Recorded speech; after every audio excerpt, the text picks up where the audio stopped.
This is Patrick Russell. I'm interviewing Hank Stairs for the first time. This interview is taking place in Basking Ridge, New Jersey on November the 14th, 2015. This interview is being conducted by the Making History Project. How are you doing, Hank? Good. All right. Why don't you tell me, when were you born? Born January 26, 1924. And where were you born? I was born in Greensburg, Pennsylvania, a small town about 50 miles east of Pittsburgh in the rural area of Pennsylvania, Greensburg. But I was raised in Youngwood, Pennsylvania, which is about 6 miles away. And Youngwood was a railroad town and famous for coal and coke during the early steel years in Pittsburgh. And how big was that town? Youngwood is about 20,000, but where I was raised was a village outside of town. Probably prior to our arriving, I was still in dresses, if you can imagine, when we arrived at from Youngwood, from Greensburg. And the area that we moved into was a village of about 15 houses. It had been the fairgrounds for Westmoreland County and had since departed 25 years earlier. So we were there in the remnants of the fairgrounds. The incline for the racetrack was still visible from at my backyard.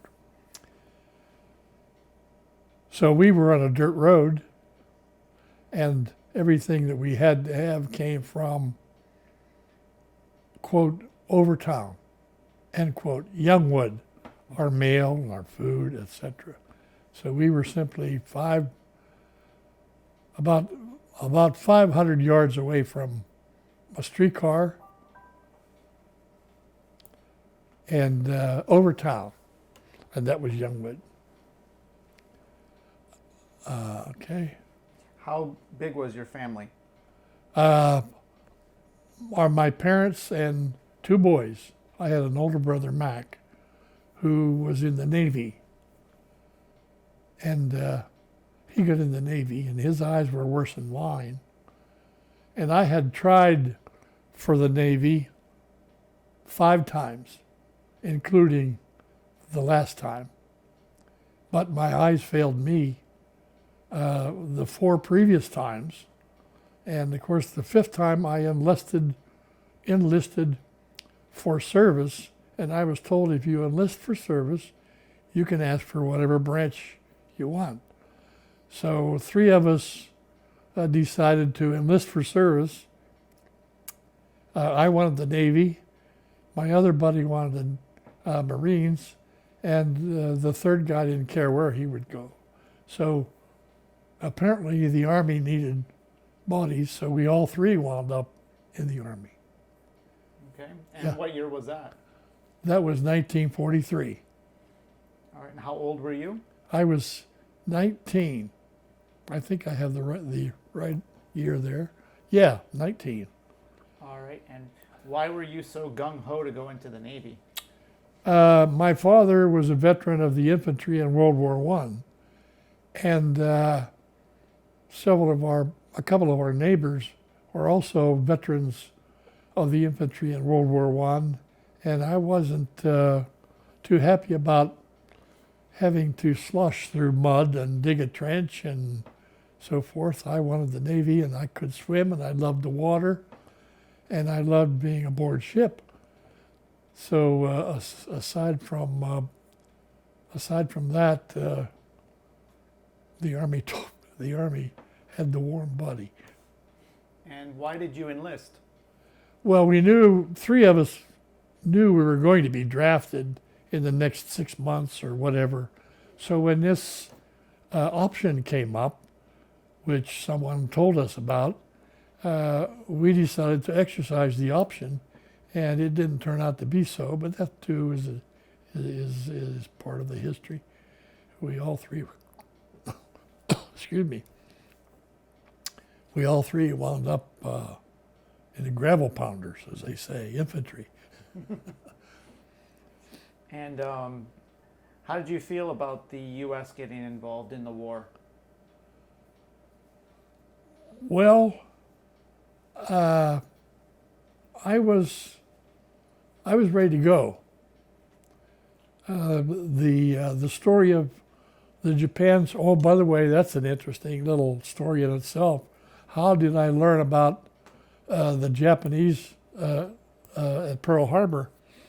I was outside, several of us were outside our theater in Youngwood, and when we heard that the Japs had bombed Pearl Harbor, we didn't know where Pearl Harbor was, but ironically, the name of that theater was The Pearl.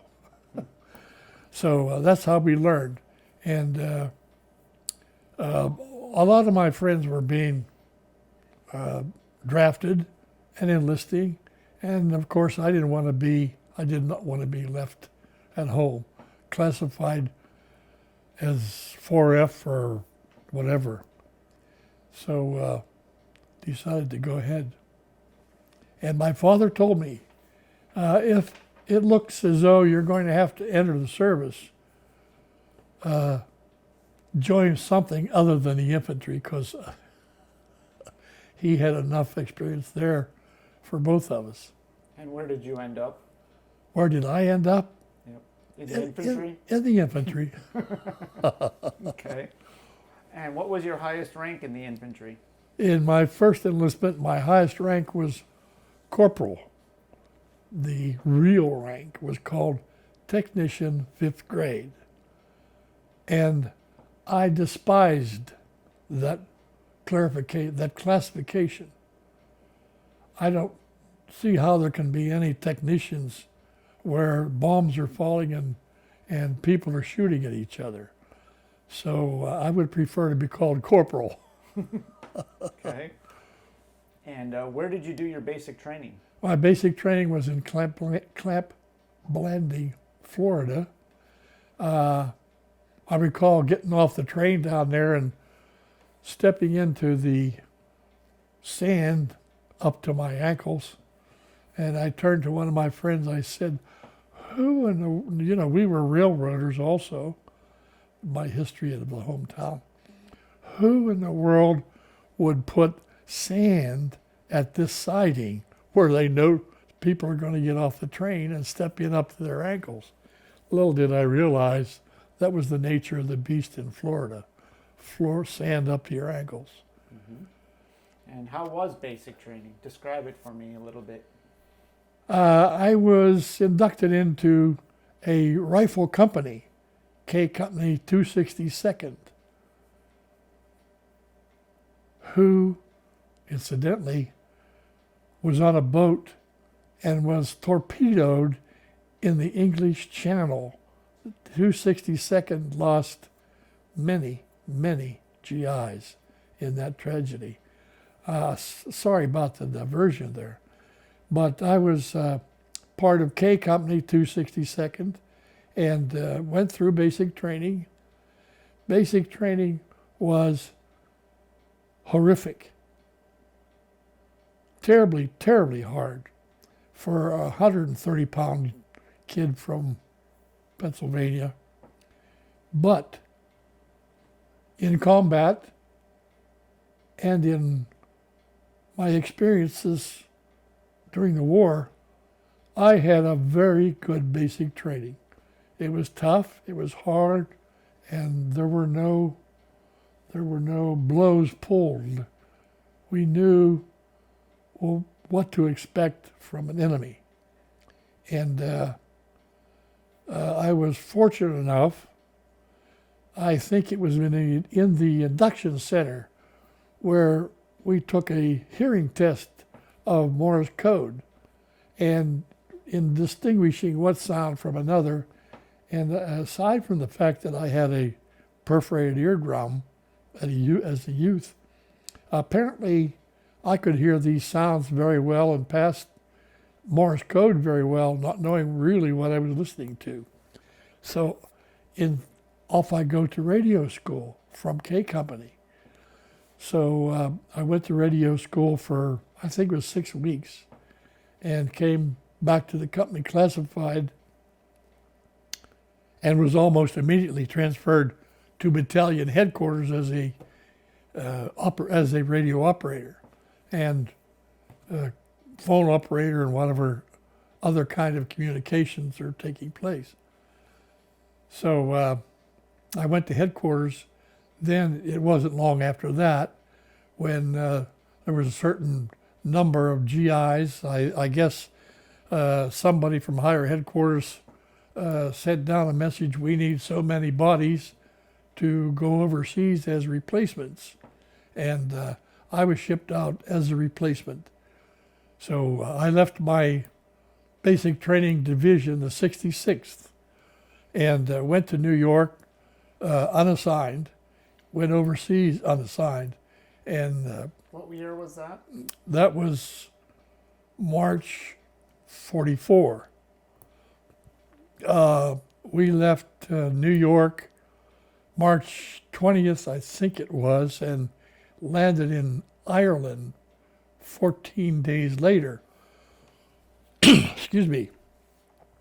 And we were railroaded up to the northernmost part of Northern Ireland, and established up there was a Quonset hut camp. These were, in effect, they were large. They were large cans of peaches that had been cut in half, and the half can had been turned over. I'm exaggerating the scale here, and the other half was turned over, cots on either side, a little coal burning stove in the center, and that was our quarters. And it was an experience there. I must put this down in history because it's such an uncommon remedy for a GI to have. Our latrines were a board with a hole in it and a bucket under it. And every week we were visited by an Irishman and his cart, a pony pulling his cart. His cart was a waterproof wooden box about 6 feet off the ground. And this Irishman would lift those buckets up and give them a slosh. And he wore a full-length apron, which was quite admirable. But that experience of how one of our hygiene problems was taken care of. And I understand the Irish as well as the Japanese used that as fertilizer for their gardens. I don't know. That's as far as I know, as much as I know. So anyway, I enjoyed that. And a few months, maybe 2 months after that, I shipped off and to England and landed in Bristol and wound up in a camp called Warminster, which was the next largest town was Bath, and we were west of London, maybe 75 miles. This is Westminster? Westminster was the name of the camp, and as I understand, it had been an officers' training school in the early years of their military history. Beautiful camp. Then, at nighttime, Jerry came over and bombed London, and we could see it.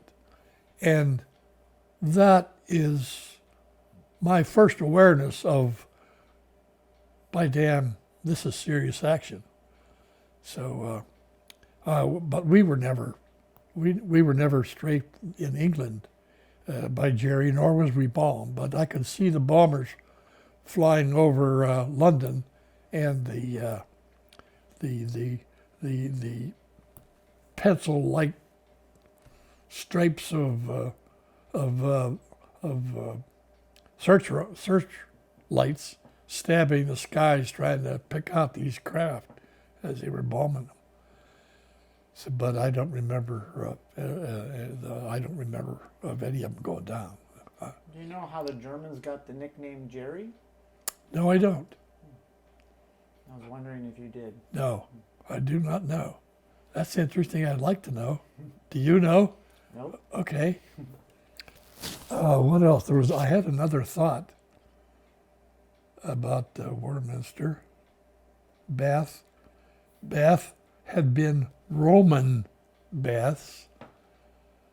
No, I don't know what it is. If it's not important, or it'll come back. Okay. And so you were there in March of 44?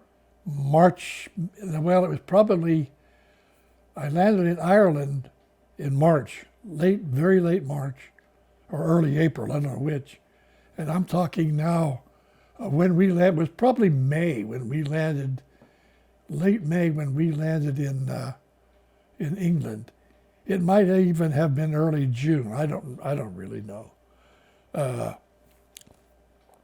But we had 6-man huts in England. They were very accommodating, and I loved the English beer, and I loved the English bread, potato bread, and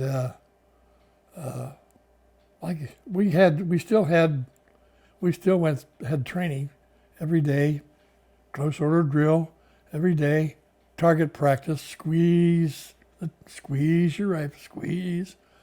So we still carried on some military training there.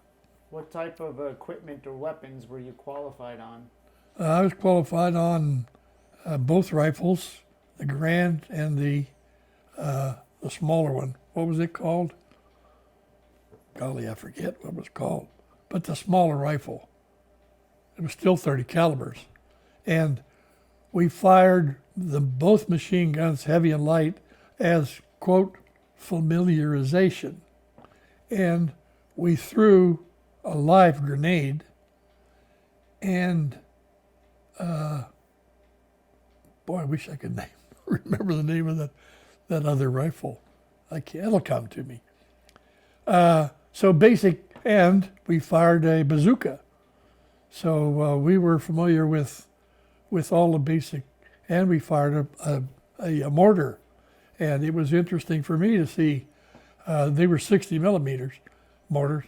It was interesting for me to see dropping the mortar in the tube, and standing behind it, you could actually see the trajectory going skyward.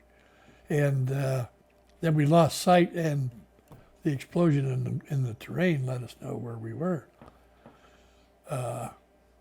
So familiarization with all infantry weapons.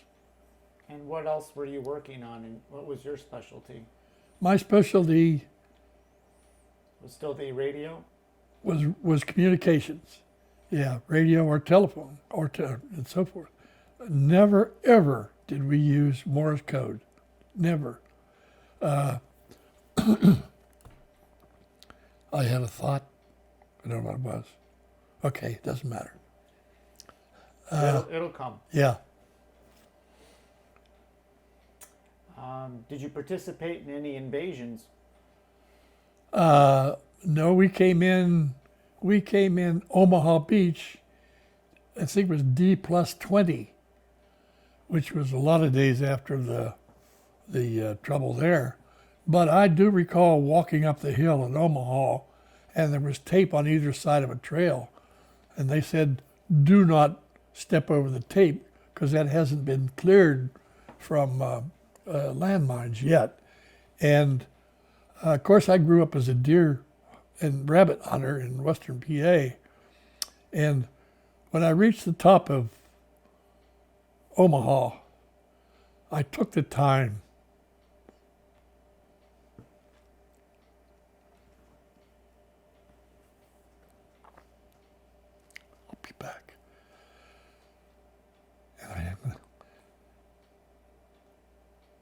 And I took the time to look back at the beach and said, my God, what a terrible, terrible story those guys went through. And for Jerry, what a beautiful, beautiful target. But we went on into France several miles, and all the time during combat, I did not have to dig a foxhole. Really? Simply You were because, just moving too fast? well, simply because the defenders, Jerry, had foxholes, and as they retreated, the Americans came through and they either dug new foxholes or refurbished Jerry's. So we had the fortunate experience in the replacement people coming up as the front line moved forward. We moved forward with them, but several hundred yards to the rear. So we could use their foxholes. As I say, I came up unattached as a replacement, and in the replacement camp, the strict order was, do not fire your weapon at bed check Charlie. Bed check Charlie was a German night flyer who came over every night at a very, very low altitude. That is, would have been good rifle target, if you know what a good rifle range. So, but the order was, do not fire at bed check Charlie. Earlier one evening, a replacement group came up behind us, and they were apparently quite tired from walking, so they decided to camp and lay on top of the ground. They didn't dig in. Sure enough, bed check Charlie came over, and some moron fired at him. Bed check Charlie made a big circle, came back over, and dropped personnel bombs on the hill behind me, where this new replacement outfit had come up, and there were many, many casualties because they did not dig in. When I saw him coming over, and the second time, and I was about 6 feet from my hole, and I dove, and where my rifle went and my helmet went, I don't know, but I know I made the hole. What kind of plane was he flying? I have no idea. Well, I mean, it wasn't a bomber, I know that. So it had to be an intermediate, either heavy pursuit or light bomber, I don't know which. But included in that group was a chaplain who had also been killed. So I don't know how many were over there as casualties. And one of my friends says, do you want to go over and see what happened? I said, no, I'm going to see enough of that later on. I'm not going over. And that was a wise choice on my part, because I did see enough after that. So finally, I have to interject. As a replacement, I had no ties to anybody. So in effect, I was a lonesome guy among 200 other lonesome guys. And we got along fine. And I got along fine. There was no psychological tree to climb because we were loners, not assigned to anybody. I think that's an important fact. So far as replacements, we knew what we were doing. somebody got killed and we're going to come up and take his place. But so far as camaraderie and etc., no problem. No problem. Did you actually join new groups, or this was a Well, completely a squad? well, there was a company. There was a company of when we got off the boat on the shore of France, we were a company. So there were strict replacements, including the officers. So there was an officer in charge and maybe 100 GIs under him, and we were all part of replacement IG number 420. You know, a number that doesn't mean anything to anybody, except identification at that immediate time, so that they could control the group. Would a company of 24 IG load the trucks you're going to be assigned to a combat outfit? My first casualty was, my first hand casualty of a dead GI was while I was in this replacement outfit. There were several of us standing around talking, and one of the guys was armed with a 45. And he said, you know, the 45 has several safeties to it, include the internal one that's in the pistol, plus the fact that if you push on the muzzle, you can't fire the trigger. Watch. So he put his hand up like that, up like this, fired the pistol. It went through his hand and killed the man who was standing in our group. So the safety factor didn't work, and that was my first hand experience of a GI casualty. So from the replacement company, we went to join the 30th. As we were being transported around in the early part of France as replacements, I had heard stories of the 1st Division, the 29th Division, and the 30th Division.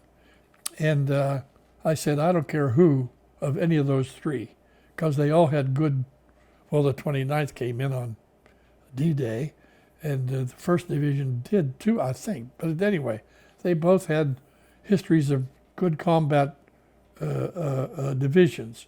Sure enough, I was assigned the 30th Division, and they brought us up and unloaded us from the truck, and there were, I don't know, maybe 20 of us who had been assigned to the 117th Infantry Regiment of the 30th Division. So now you left your replacement. Now I am with the division. I left my replacement status. And how did you feel then? Oh, I was happy that I got assigned to somebody and could become, as much of a cliche as it sounds, could become a true part of the American Army, not just somebody in the rear. But there, I mean, we needed service people in the rear. I'm not putting them down by any stretch of the imagination. They did us fine. So we got off the truck, and the regimental commander wanted to address us. And he was a short guy, short in stature, probably 5'6", and he wore his pistol down about knee level, where a true Montana guy would. And he said, "Now I hope I can get this line straight." He said, "Gentlemen, look to your left. Now look to your right." He says, "Now, one of you three is going to become a casualty. The other two are going to be good soldiers, and the third one is going to be an outstanding soldier. But he had 3 of us keyed into that informal introduction.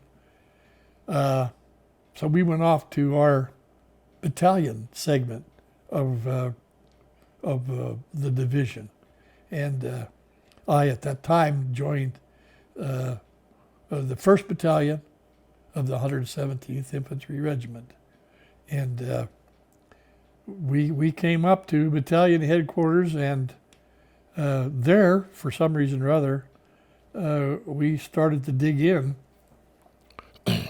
and the sergeant major came back to us. He says, "Can anybody type?"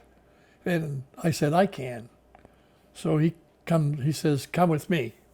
So he had a field office, which is a box with a flop-down desk, flat for a desk, and there was a typewriter sitting there, and a folding chair sitting there too. So he says, "Okay, sit down there and type." So I sat down and I said, "Now is the time for all good men to come to." He said, "That's enough. You're the new battalion clerk." So I became battalion clerk. I wasn't awarded my corporal status till a month or 2 later, but that's beside the point. So that was August the 4th. I remember very well because the battalion was at rest, and Edward G. Robinson made an appearance at the battalion somewhere, and somebody says to me, "Do you want to go see Edward?" And I said, "No, I have some letters to write." So I was writing letters while Edward G. was doing his thing for the GI cause, which I'm sure was very, very welcome to the GIs. So August 6th, we're going up front. We're no longer in reserve. Load up on the trucks and they'll take us up.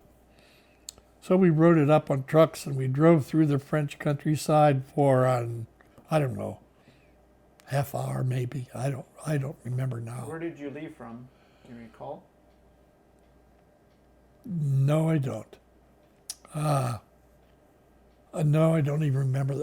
I could probably come close to it on the map, but I don't remember the name, because it was after a little town by the name of Saint Jean de Day, which the 30th Division had liberated. It was after that.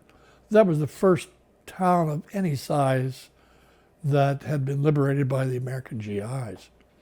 And so we got on the truck and we rode for a while and said, "Okay," somebody stopped the trucks.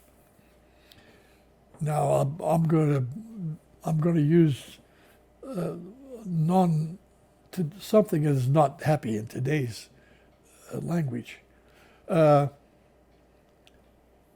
got off the trucks, and the truck drivers were Red Ball Express, and they were African Americans. We got off the truck, and overhead were 4 planes circling.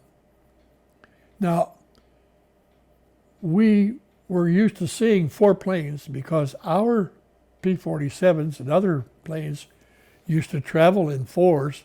They would circle overhead. So we got off the truck. No sooner did we get off the truck when these 4 planes peeled off and started coming down, strafing. The one boy says to the other, "P-47s? P-47 hell, nigger, give me that shovel." I remember that like yesterday. I'm sorry to use that word, but that is ingrained in because I too hit the ground and was trying to feel like a blade of grass with no hole. So fortunately there was no immediate damage done, but it didn't take them long to get back out of there. So we had an indoctrination to combat that was August the 6th. So we were told to go over and take over a hedgerow area, and battalion headquarters is over here, and regimental headquarters is over there, and A Company is giving us general orientation of where the troops were. So take over that area up there. So two of us took over a good-sized foxhole that had been dug into the side of a hedgerow. So we had reasonable protection. Two of us.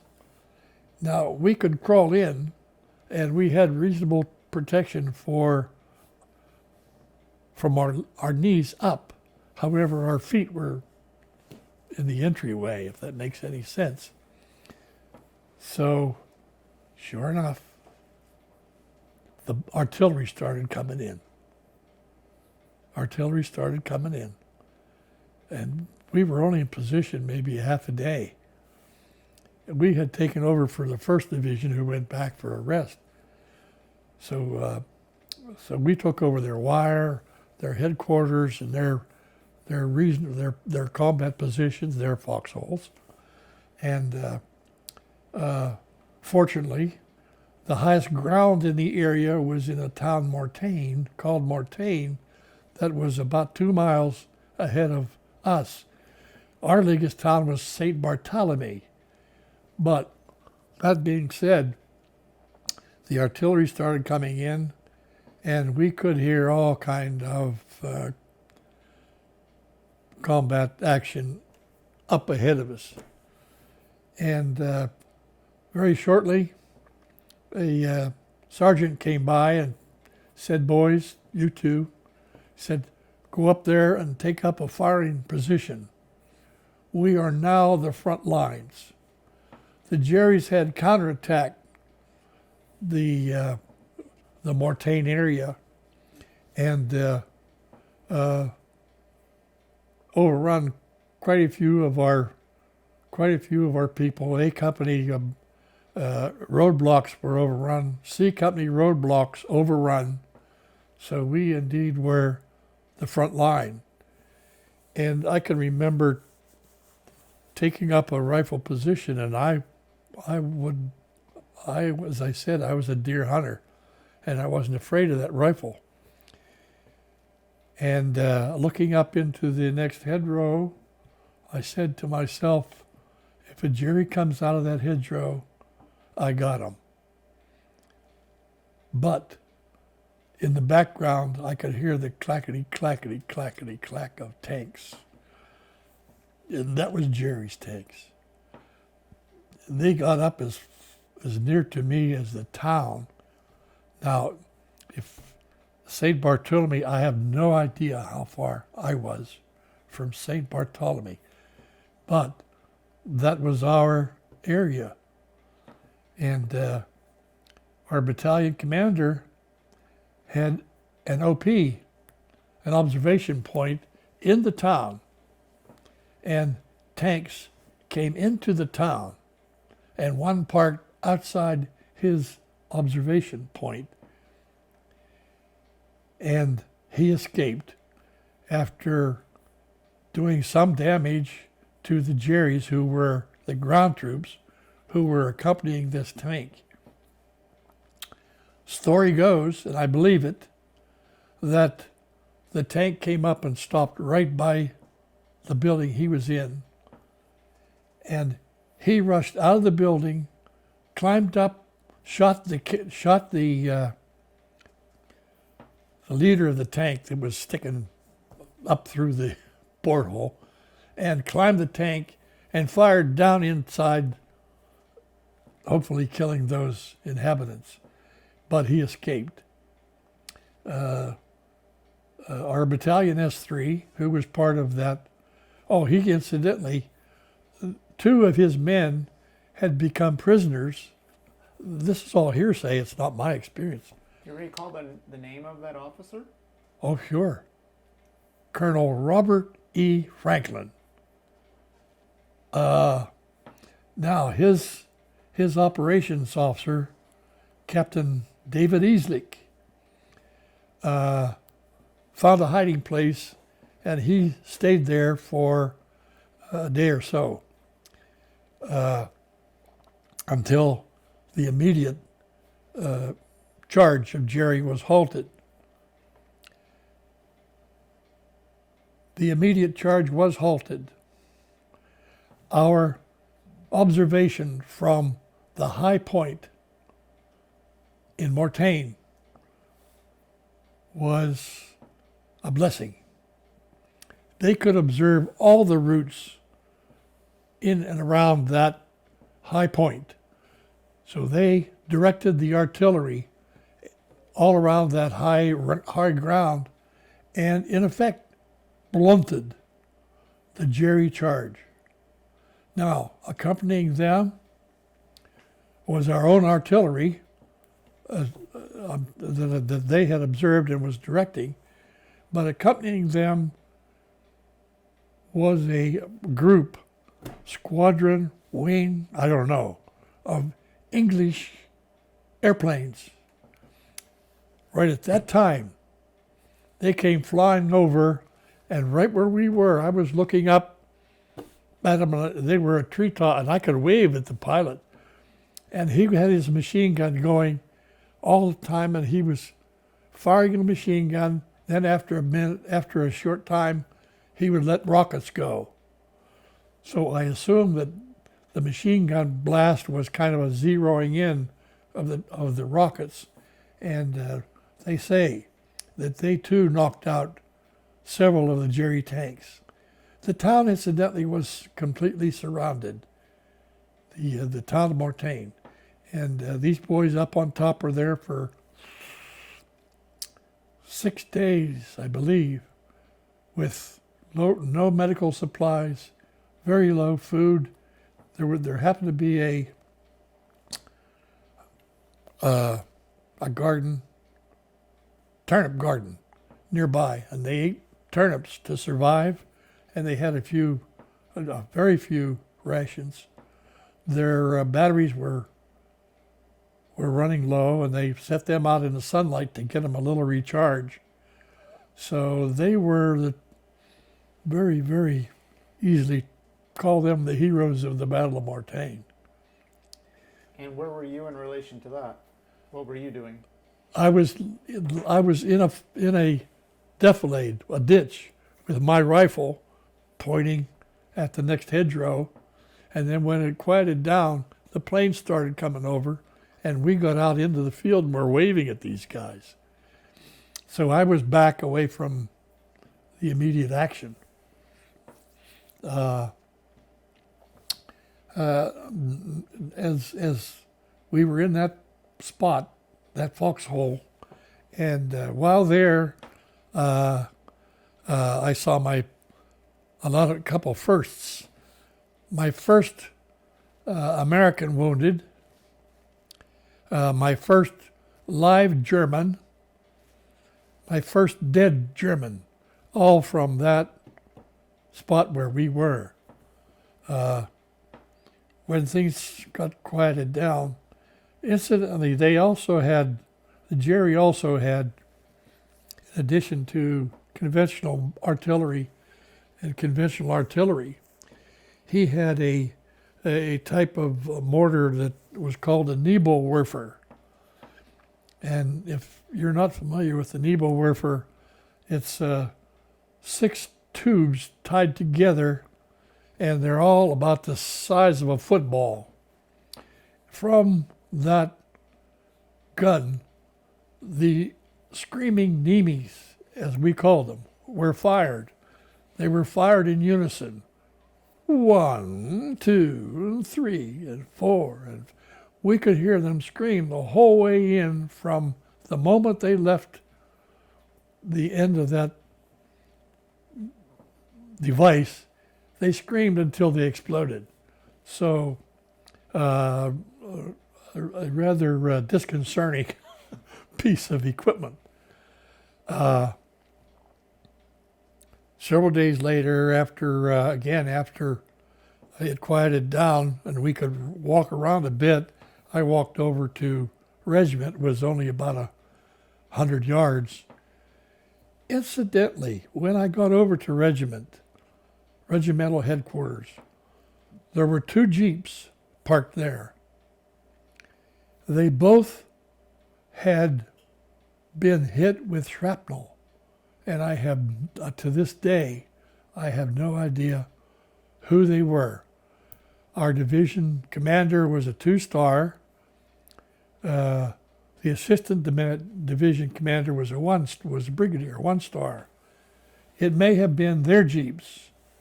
In any case, that's where I saw my first prisoner of war, my first live German. All right, where does that bring us? That brings us to the Battle of Mortain, and it's I believe something like 7 days that battle was over, and Jerry was in retreat, and we were in hot pursuit. And incidentally, another diversion. The counterattack that we faced was, I understand, the personal choice of Adolf Hitler.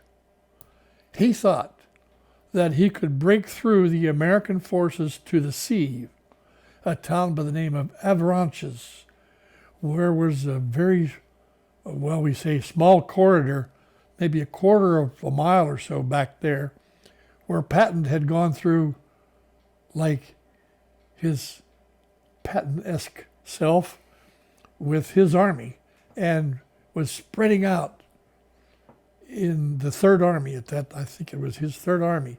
So Adolf Hitler wanted to cut through to the town of Avranches and isolate Patton down south and from the First Armies and other Allied forces who came in from the invasion.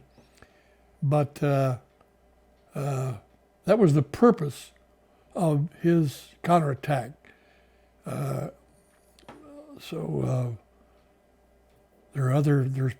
other hearsay that says his German commanders didn't believe in the attack, but that's aside from the point. That's not my history. So the 30th loaded trucks, and we went south, not in combat order, south to a town by the name of Domfront. That was maybe, I don't know now, scale, maybe 25, 30 miles south of Mortain. And I remember we were at rest there, and I remember we were listening to the radio, and of a Piper Club flyer, observer, was overhead, and he was describing the catastrophe that the Germans were suffering in their retreat from our artillery, from our tanks, from our armored, and whatever else we had at land. And the English were coming down from the north, and we finally closed what was known as the Falaise Gap.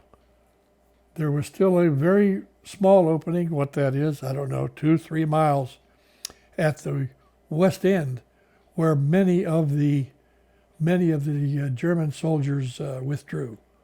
But the cream of the crop, so to speak, were very, very high casualties. Okay, so from the Falaise Gap, we went in hot pursuit of Jerry in trucks and walking across out of hedgerow country in Normandy, across the plains of France. And I remember walking, and I was in excellent physical condition, as you can imagine. And I remember walking, and my hip bone felt as though the socket was rubbing on sandpaper. We had walked so much. I don't know how many terrific number of miles we walked, and those that we weren't walking, we got on trucks, and it was a hypnos. I don't know how to explain it. A leapfrog is how to explain it. Trucks and walk, trucks and walk. So anyway, we wound up on the River Seine, north of Paris. We could see the Eiffel Tower clearly down south. Where was that? What was the name of that?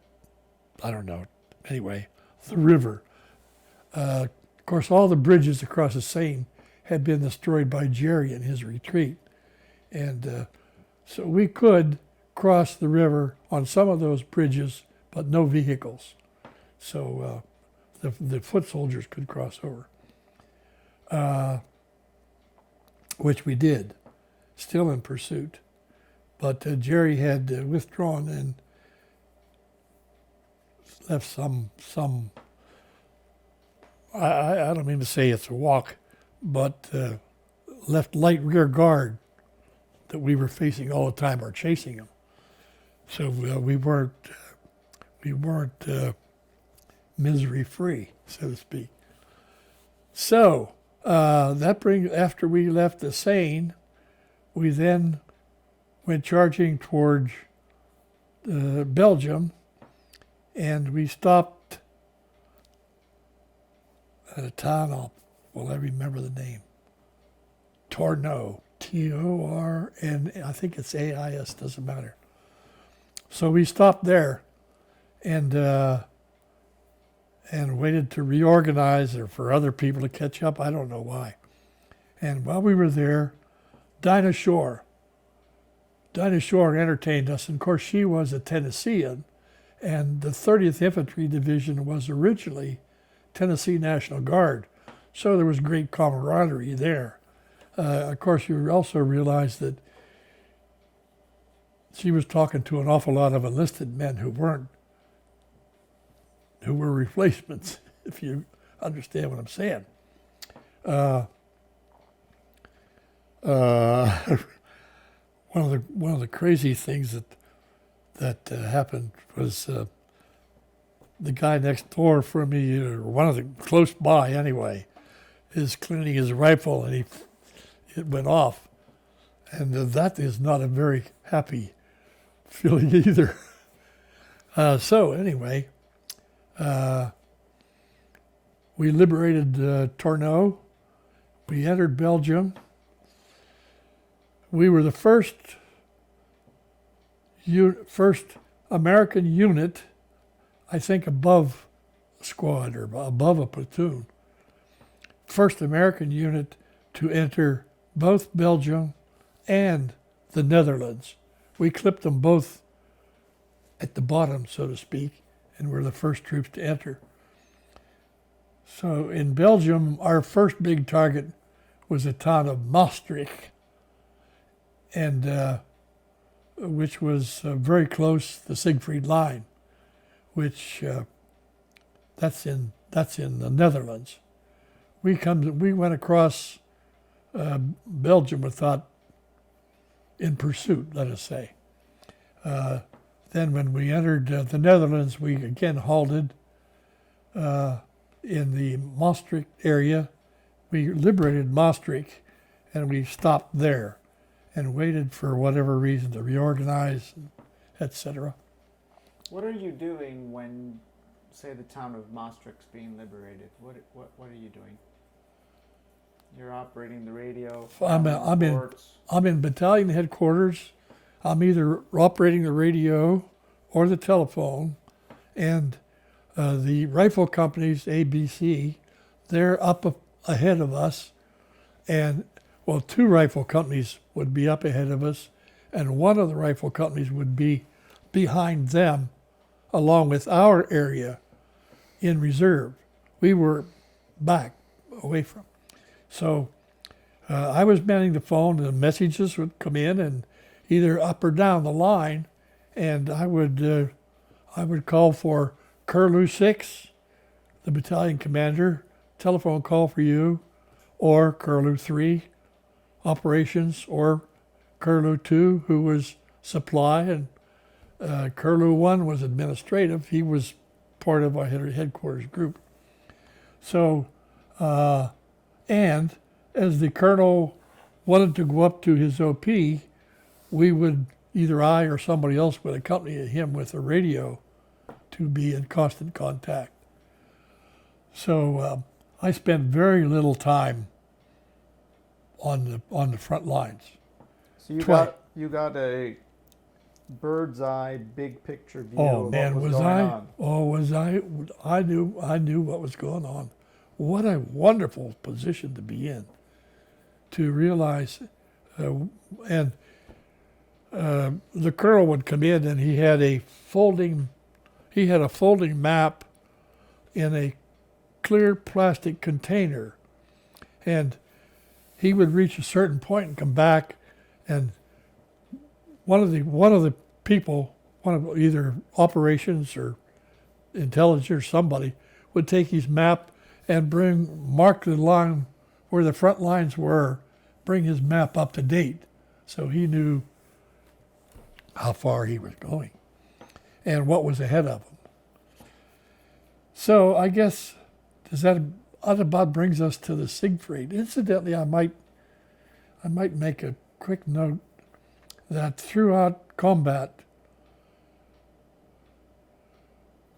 the river crossing, the Siegfried Line, and the attack on a town by the name of Mariadorf in Germany, 3 times sand tables were constructed, and these were large 8x8 platforms that sand was dumped into them, and the terrain features were as best we could.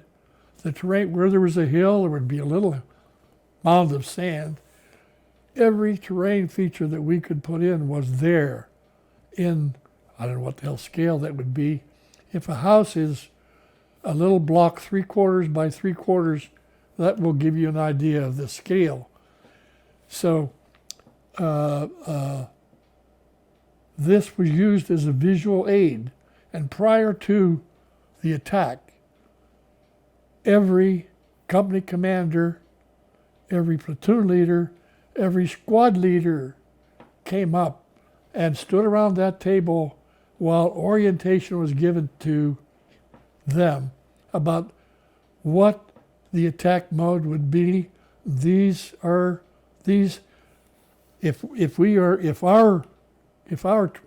the terrain we hold is up this far, from there on is Jerry. So from there on, they knew every piece of terrain, major terrain feature possible, which was a tremendous asset in orientation as the attack goes on. So where are we? We're about to hit the Siegfried, yeah. Okay. So we're about to hit the Siegfried Line. We had the sand table. Everyone was oriented about what the hell was going on. And every obstacle. Oh, by the way, the Siegfried Line, I almost forgot. Fortification were pillboxes. And these were concrete fortifications in a whole chain about 50 yards apart, running the whole line of the German border, north and south. They were concrete boxes with tiny portholes that the Germans could fire out of, and plenty of concrete overhead that would protect them, and not only from our artillery, but from the mortars. But I want to mention during the attack,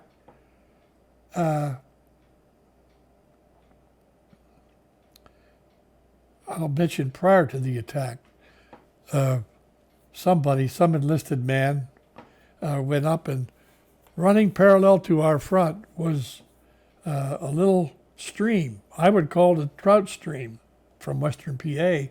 They called it the Worm River. So several of our scouts went up to see exactly what that was. It was a stream. The deepest part was shoulder high. Now that was at that time, that was German land. They went up at night and did the scouting. So they came back and reported what the hell was going on. So in order for us to attack the Siegfried Line, we had to cross en masse over that little river, and the Jerrys were up above, which was again to their advantage. So there were structures, platforms, probably 6 foot by 4 foot, that 3 of them that were dragged up to the river. When the attack, that was by the engineers. As our guys went up in the attack, they took one of them, flopped it over the river, the other one flopped it down into the river, and the third one was supported in the V, and that was our charge up the hill. And they went up the hill. Before the charge, for the first and only time, so far as I know, the 30th Division used airplanes. Airplanes provided it, but 30th Division was witness to napalm. Prior to our attack on the Siegfried Line, P-38s came parallel to the Siegfried Line, and they dropped napalm, which was an impressive sight to see 50 gallons of gasoline, or it wasn't gasoline, it was some other stuff, blow up. But it did not faze the German troops manning. Neither did our artillery that were manning the pillboxes. That was an infantry job only. Our boys crawled on their belly and fired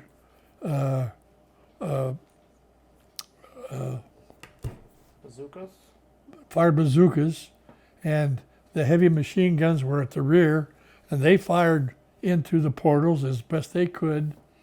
And we had, for the first time, used flamethrowers. So our GIs carried flamethrowers up, and they would shoot them at the portholes of the pillboxes, which is impressive, I'm sure. So that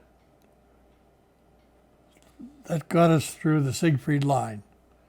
And there were many heroes in that action.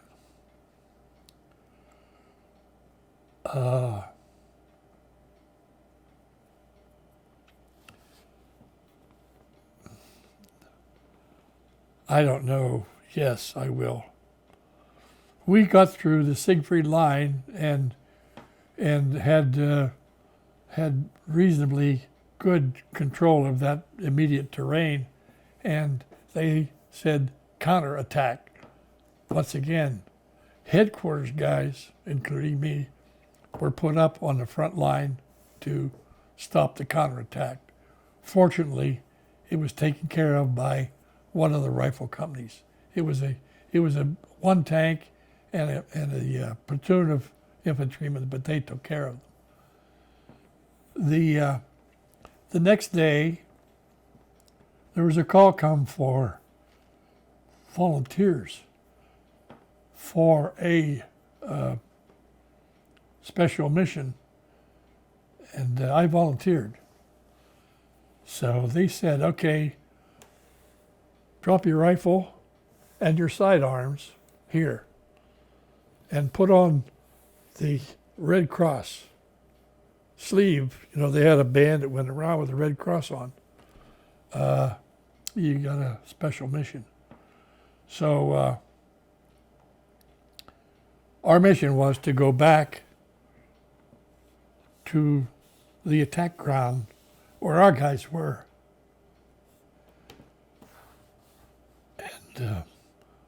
And pick them up and carry them out to the road so so grave registration could pick them up. They were scattered in the field, so we did that with a stretcher and the reason they went to those steps of disarming us, the area theoretically was still under observation by Jerry. There was never a shot fired at us, so there was no reason for us to feel any danger after the immediate exposure.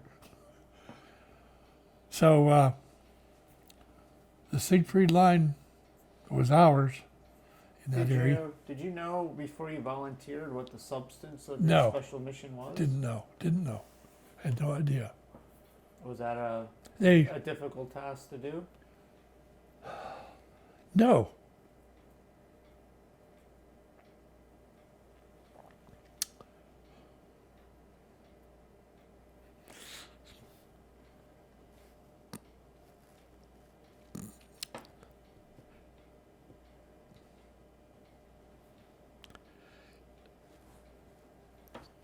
It was a soldierly task.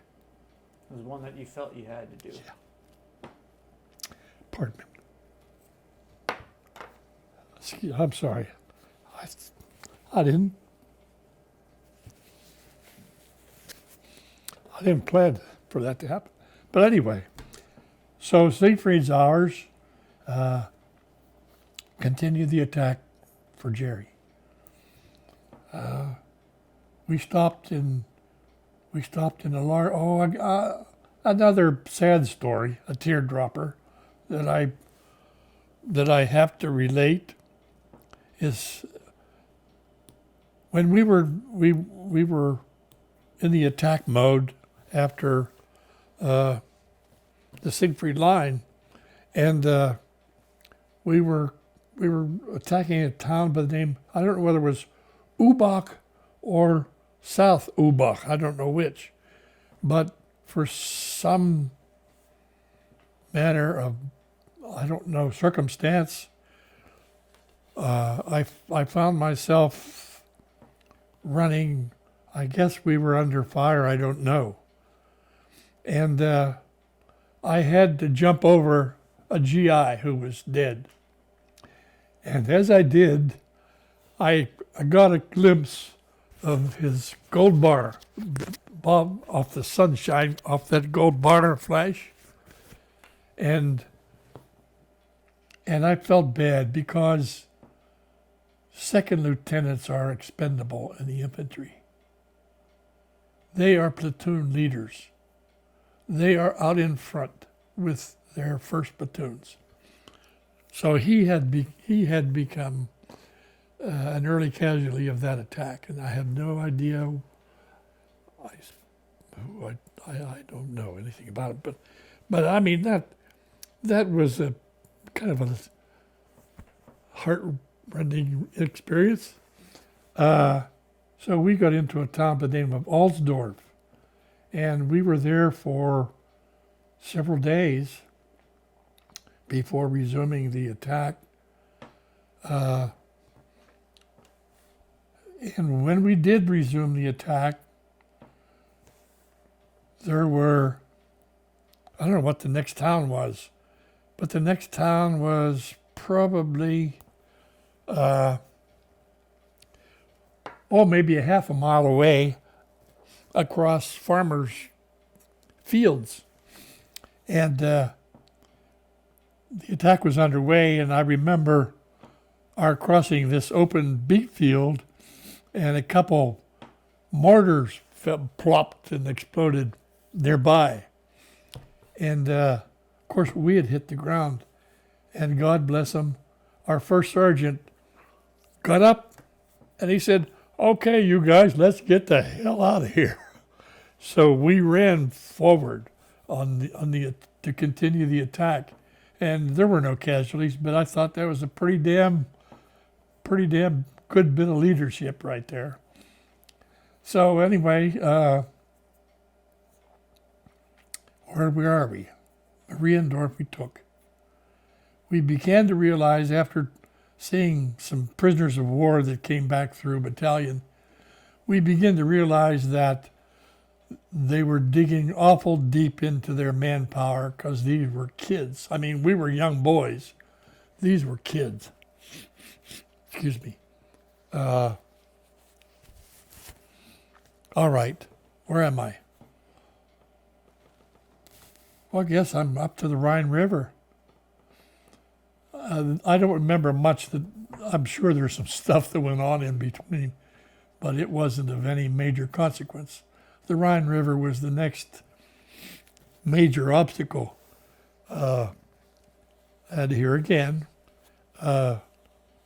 we halted our attack.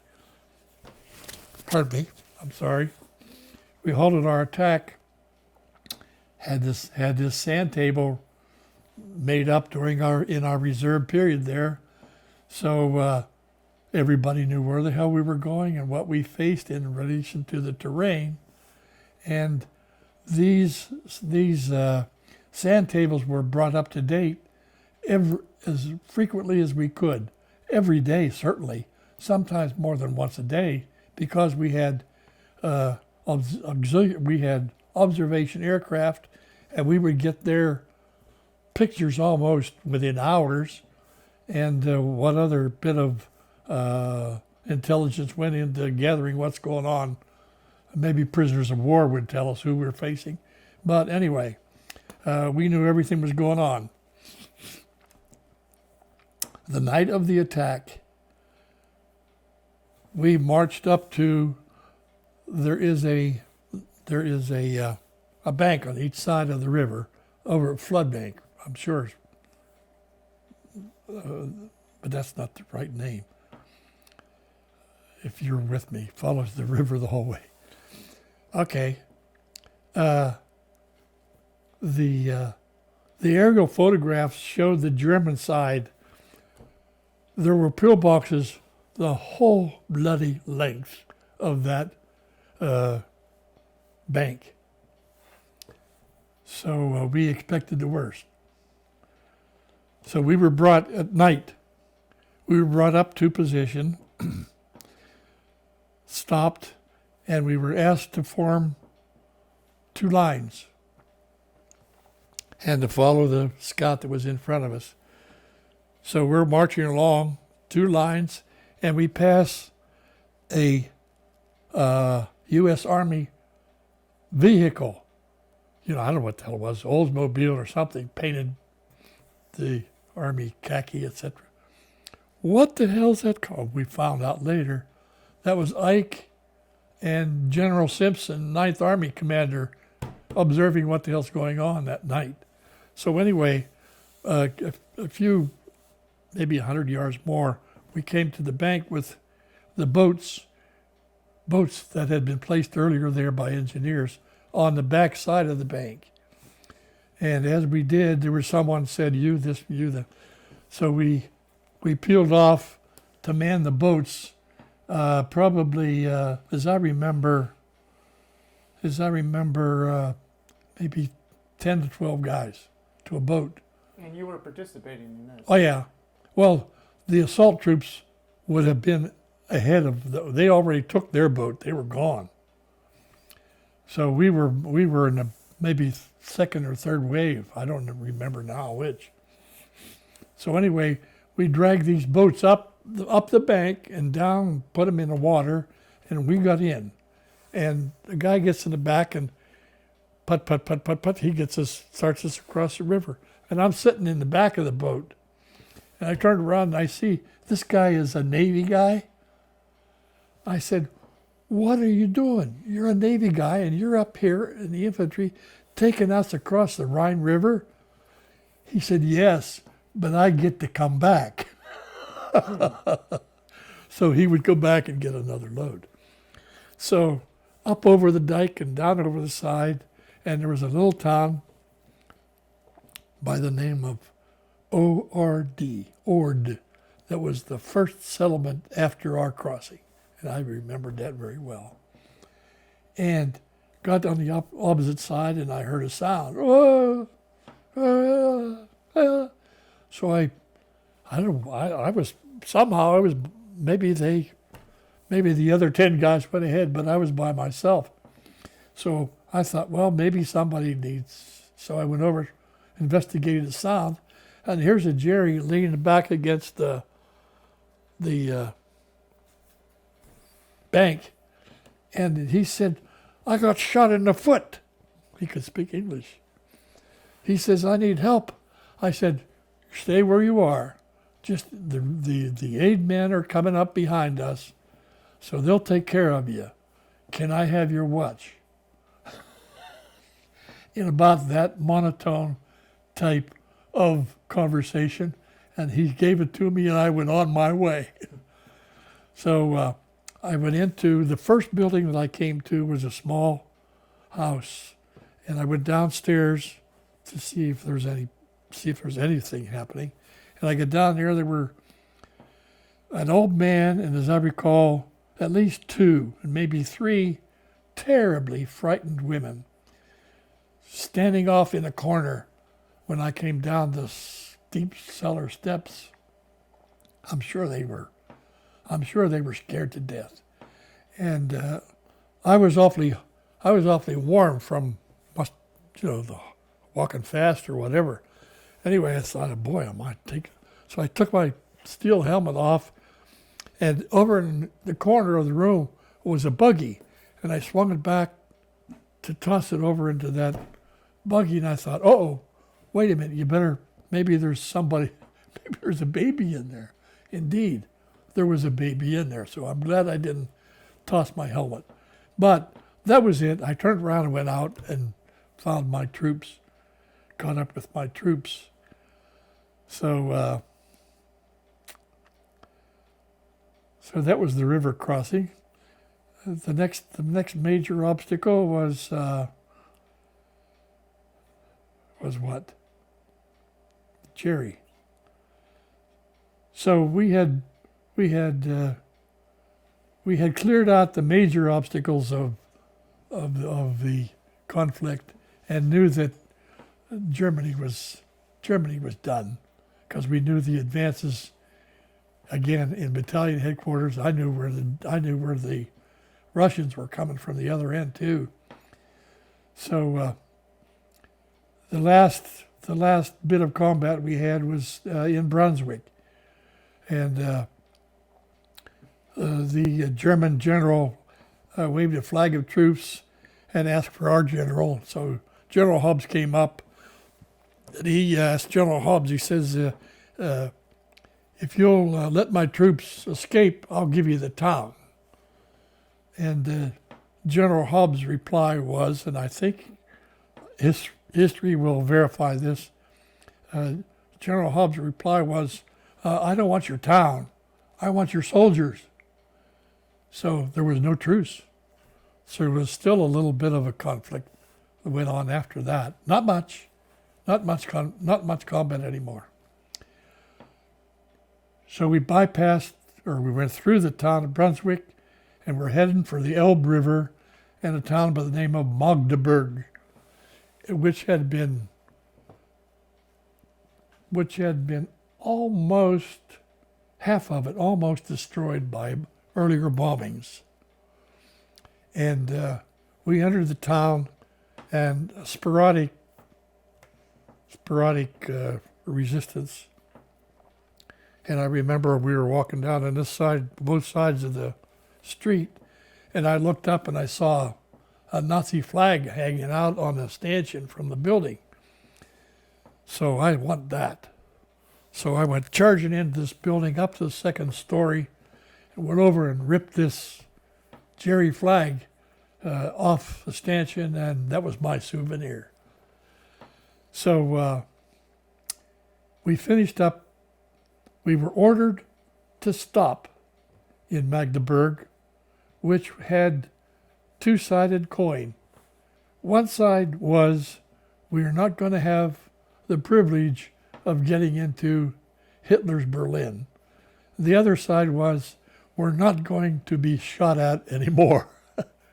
So that was my World War II story.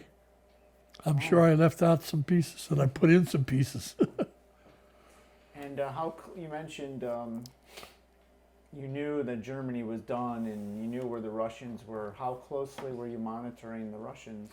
Oh, we were every day. We could see where we would bring them, because I was in battalion headquarters. We had that map on the wall in Magdeburg, and every leap that they made, they were very close to Berlin when we stopped. We were 90 miles from Berlin in Magdeburg when we were ordered to stop. And I remember feeling how bad I felt to realize that Roosevelt, after all his miseries of World War II days, never had the great experience of victory in Europe. He died before.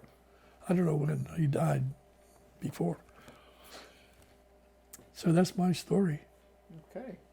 I don't know that there's anything more I could add. Were you ever injured? My plea for a Purple Heart? Yeah. We were on the trucks going down into, I forgot my airplane story about Stavelot, the Bulge. I forgot the Bulge, didn't I? Yeah. Okay. Let's go back. Okay, let's go back. December 17th, everybody on the trucks were going south. There's been a counterattack. We don't know where it is. We know how big it is. We know how little it is. We're ordered south. South we go. We heard that there's paratroopers dropped in our way. Axis Sally we could hear Axis Sally.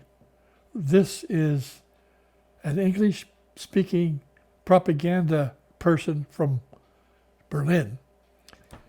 And she came on the radios that we had that we could hear. And she says, the 30th Division is going south in order to stop the German invasion, the German attack.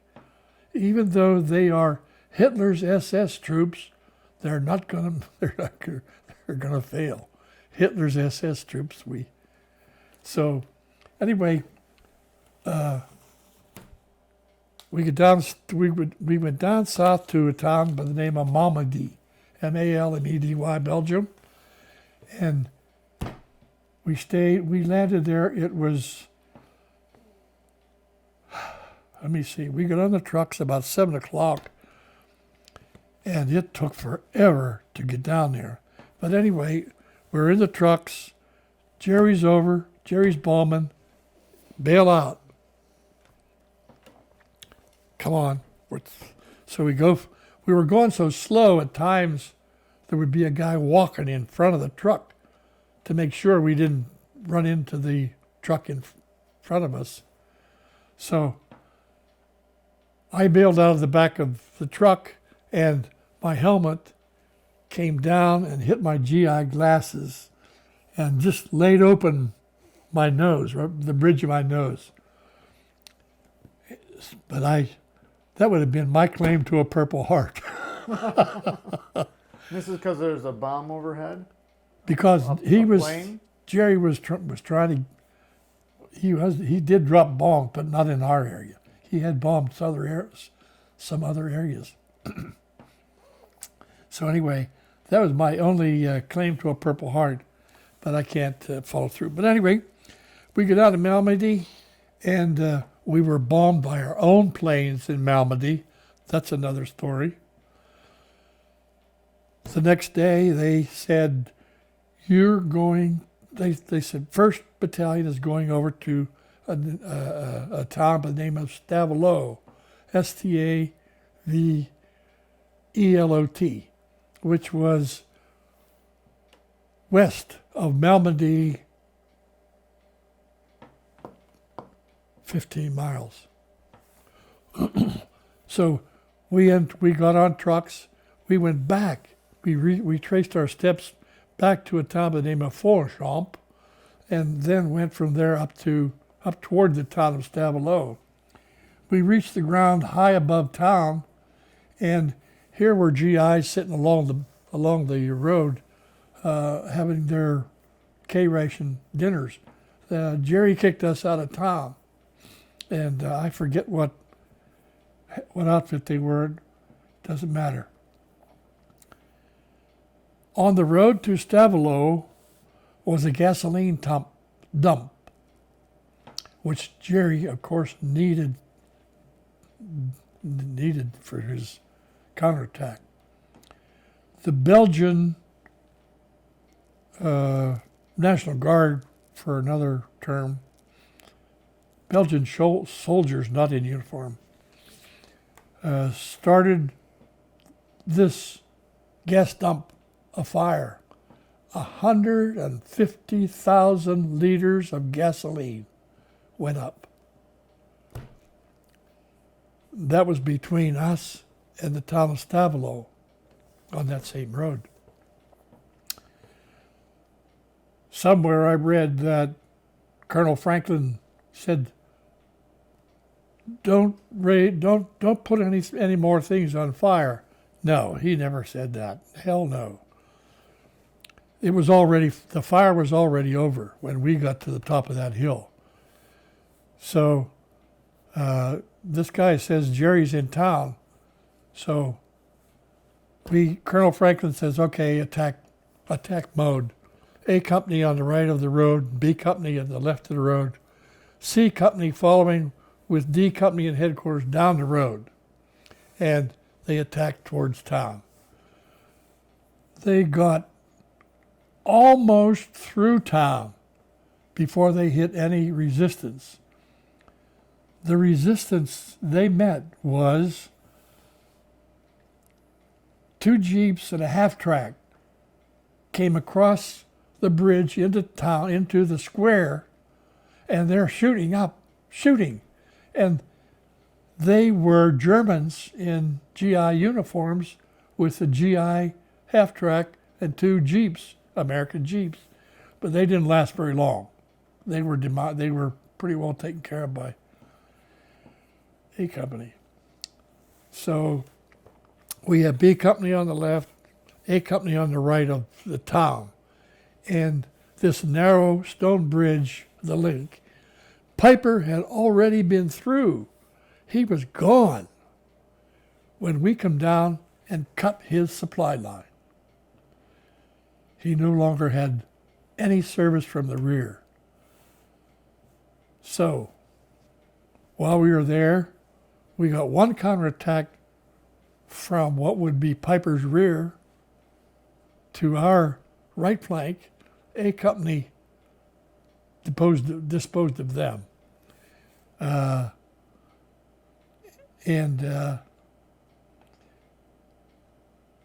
They never tried to. There was a tank. Tanks did try to cross over, but with accompanying these guys who were on the hill before they evacuated, they had a tank destroyer gun. I don't know what it was, whether it was a self-mount or mobile or tank or what. Anyway, it did disable a German tank on the other side of the river. It hit the turret couldn't move. So that was disabled tank over there. So we came up and took possession of the town.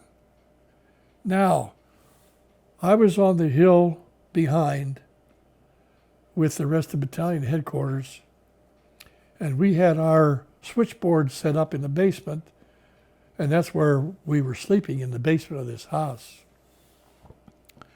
For some reason or other, 4 or 5 of us were outside the rear of the house. the road being up here on my right, and we were standing around looking across the river. What at, I do not know. I'm guessing now that we might have been looking at our artillery plop on that bank on the Jerry side of the river. All of a sudden, from the right flank, flying at treetop level, maybe 50 feet high, came a single German plane over the river. Single German plane. When he got to our right front, he made a slow rise and turned over and fell out.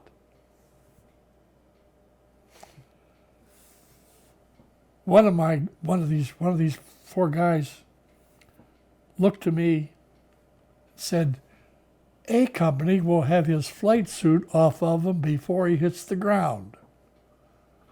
The ironic part of that story was A company was over here, that was B company's sector. So the mystery, I now know that it was a 109 because it had the pointy nose.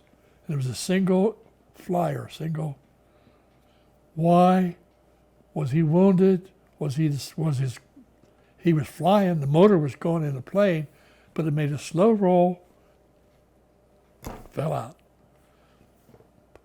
The story that I don't care whether anybody believes. I don't care. Did they recover that pilot?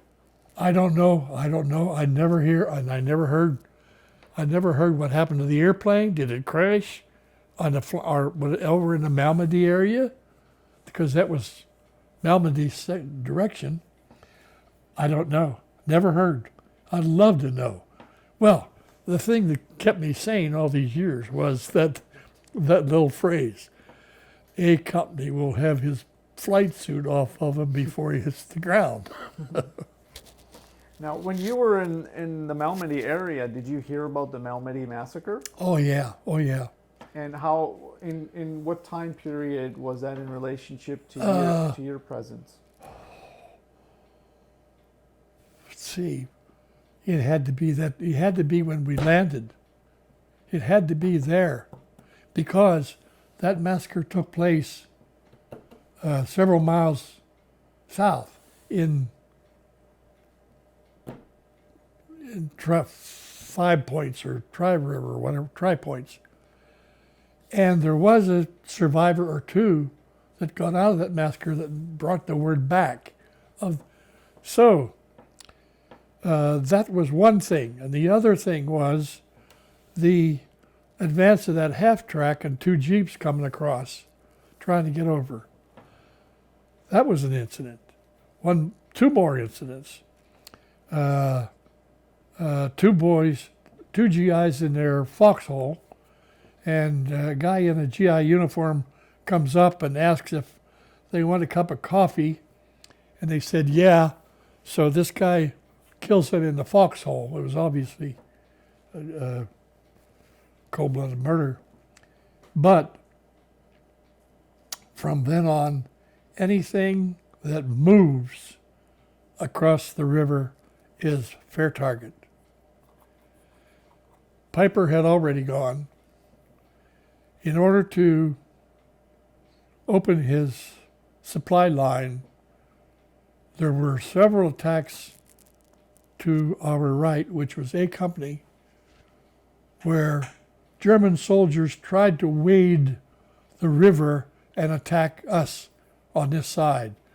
And they used so much, our boys used so much ammunition, small arms ammunition, that word got back to headquarters. Everybody that has spare ammo, give it to the runner, and they're gonna. So they got a hat full of shells, and they took them up to the front lines to give them more ammo because they used it on that crazy attack. So I guess that took care of. That was the Bulge.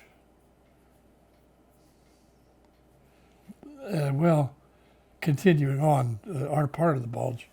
after the retreat of Piper and his boys went back home. We went back, 1st Battalion went back to Malmedy, and we participated on the drive south towards St. Vith.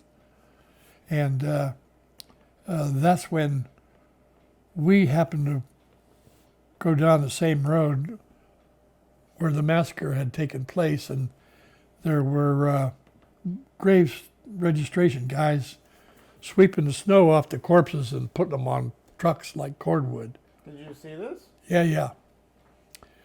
A strange incident in relation to, we saw, anyway, a strange follow-up story. When I went back, I guess it was 95 for a reunion, we went up to the area, and there was a Belgian whom I befriended by mail who was accompanying us. And we got up there, and there was the memorial. And I'll after our interview, I'll go through some of my stuff. So when I went over to my friend, who happened to be Henri, also Henry, I said, Henri, either I lost something's wrong here. When we went by the field, these guys were laying right there. The road was on the right-hand side when we passed through. Now, the memorial is on the right side. He says, they changed the road. Thank you, sir. So I thought, I'm going crazy. So yeah, one little, no, I won't. Yeah, I will. One little bit of information. As we're attacking, we never did attack into the town of St. Vith.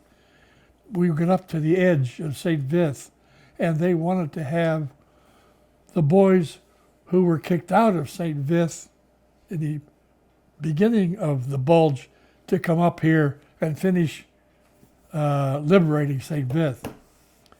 In our attack south, there was a high-ranking, and I won't defame him by name, a high-ranking general visited us. And I'm sorry, excuse me for that. Sorry about that. And he says, and we were halted. Can you lift the phone up and just... All right. All right. So this high-ranking general comes up to our front lines and says, what's the holdup? Why are you guys stopped? And the answer was, well, there's a tank up there, and has a direct shot at us. So we're holding up to see how we can take care of that tank. So he asks to borrow a rifle, and he borrows a grenade, and he steps out in the middle of the road and starts firing the grenade at the tank. And he turns around and comes back, gets in his Jeep, and goes back to wherever he came from. Thereby, the German tank fires right back at us. We had a couple casualties. Anyway, that's a sad story of how a guy wanted to earn his combat infantry badge, and he wore several stars. More than 2, less than 5. Okay. All right, I think that pretty well describes my action. Are there any other questions you might have? Did you earn any medals from your service? Not that I can speak of. I got those medals that so many other people got. What were they? The combat infantry badge was a prize. 2 Presidential Unit Citations were a prize. The Bronze Star was a prize, and the French Legion of Merit was a prize. The others were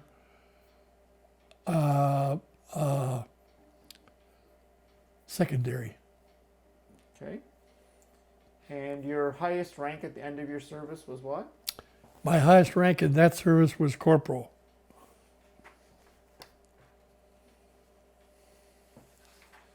I was called again to military service during the Korean War. And that's another story. Yeah. You ever hear the phrase war is hell? Yeah, it's pretty well beaten up. But I heard the phrase. Do you agree with that phrase? Oh.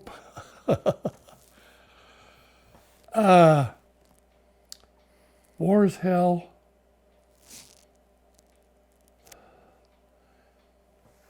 90% of the time. You're moving, or you're subject to injury so much of the time, whether that be rifle. Oh, by the way, a little thing that I will throw in for what it's worth. I was never afraid of getting shot. I was never afraid of getting hit with shrapnel. I was afraid of gas. I had a real fear of gas. My father was gassed in World War I. And it seems to me that as soon as we got out of the hedgerows, I can't put a real calendar on this, but it seems to me as soon as we got out of the hedgerows, late August, our gas mask was no longer part of our uniform. And that made you nervous? Did it make me nervous to get rid of it? No, because I realized that somebody somewhere was smart enough to say, if you don't, I won't. So it was good to hear that I won't.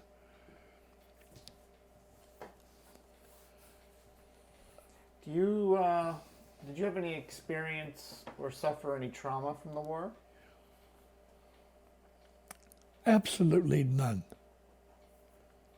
I aside from, as you saw earlier, where once in a while I'll fill up, I carry no such scar. I thank God for that. Different wars have different endings, But my two terms of U.S. Army time, no, I don't carry any.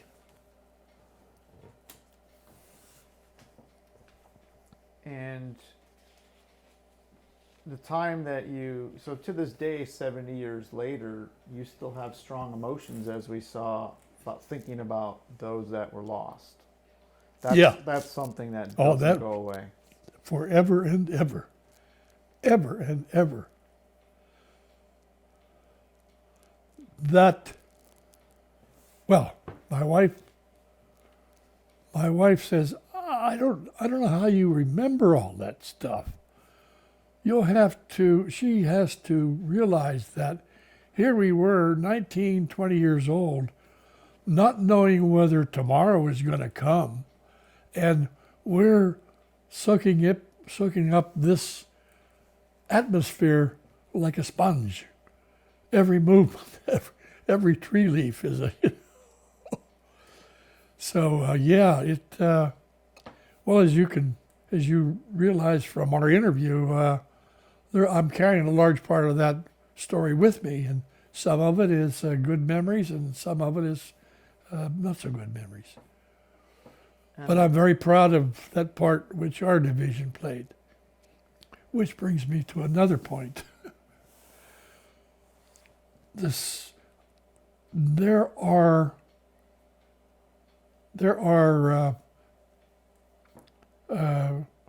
wonderful people pursuing the award of Presidential Unit Citation for the part that the 30th Division and attached units played in the Siegfried Line. If you recall, I told you I got the Presidential Unit Citation for the Siegfried Line. That was my battalion. Now, the division as a whole did not get a unit citation, but there are forces in play as we speak, which, God willing, the Army will see fit to award in retrospect the 30th Infantry Division and supporting units that Presidential Unit Citation. And hopefully you get it. Hopefully. When you were talking about, remember very, very early on in the interview, you mentioned how you were lucky that you didn't go back to go see what happened. Oh, yeah. Because you, as it turned out, you saw enough of it later on. I saw enough of it later on. Yeah. Did you ever get used to seeing it?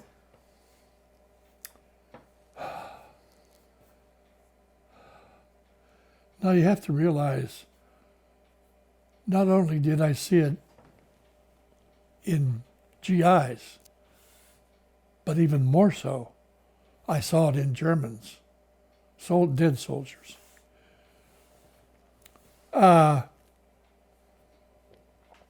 No, I survived very well by seeing it. So you never got numb to it. It affected you every time you saw it. Well, let me put it this way. Every time I saw it, I had sympathy for the individual. Every time. Because of their peculiar circumstance. Either an arm blown off or a total casualty, one of the two. I don't know whether you can pull this out if you wish, but really a funny thing happened. Somewhere back in Mortain area where I told you the Nebelwerfers and so forth, I walked back to regiment. Two things happened. I saw an expended, what was left of the projectile, and I saw one that hadn't exploded.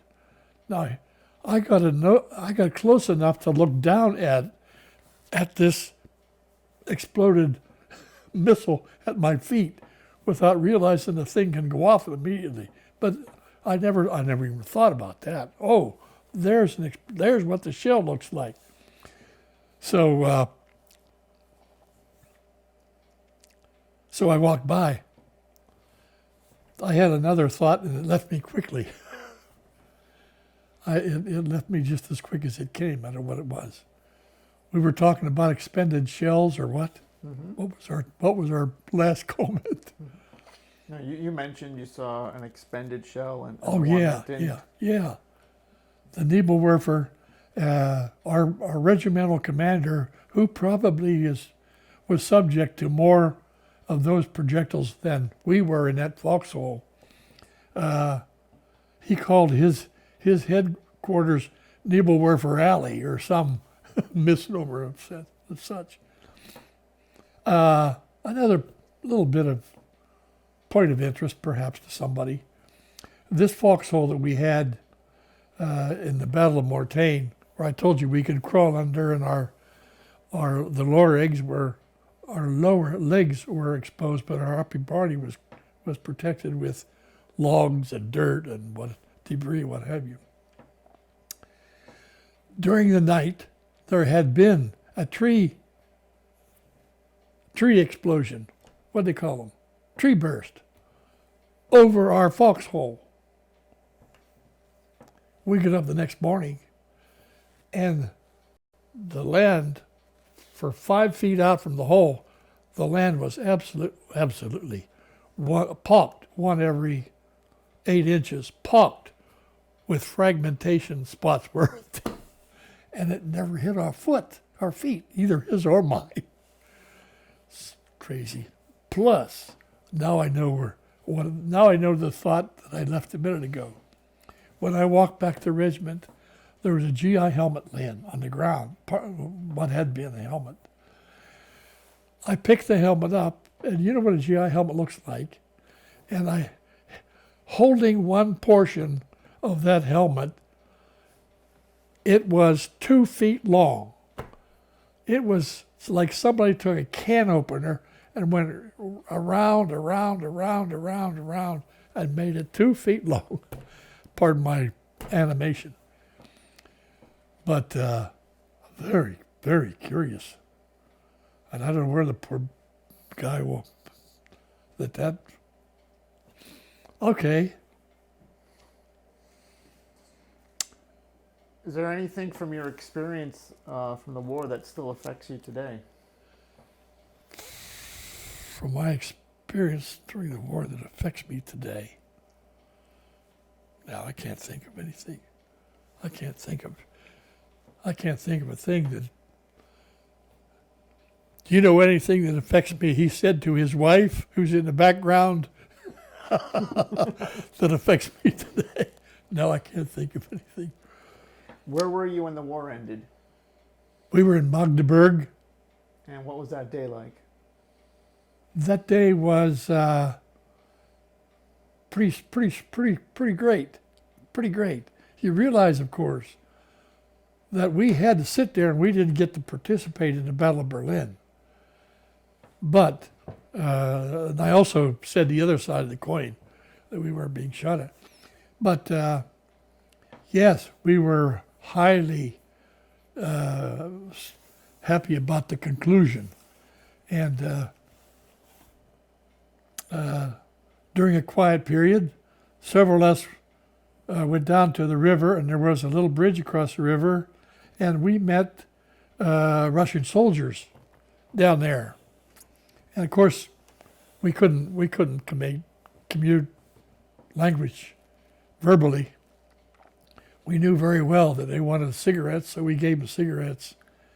And I had in my canteen medical alcohol with lemon powder mix. It was pretty stiff drink.